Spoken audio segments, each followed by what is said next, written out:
Halo guys, mari mangsak dulu guys. Kali ini aku mau numis kangkung guys, numis kangkung. Terus ini di sambal ke bawang, tembene anget-anget, teh puanis kae dan semegrak guys. Nah, kita godok dulu biar bercampur dengan bumbunya guys, terus tambahi tokolan guys. Kalau di tempatku namanya tokolan itu atau kecambah guys, tambahi uyah moto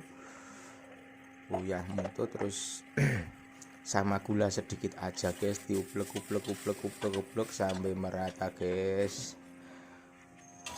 Ini enggak tak kasih air guys, kita rasakan dulu. Sangat nyamleng sekali guys, jos pokoknya. Tambahi uyah sithik kurang asin kok guys. Kita ublek lagi guys biar merata. Tadi kurang uyah kok guys. Kemebul guys, diublek sampai rata. Sudah matang ini guys, mantap pokoknya guys, mantap.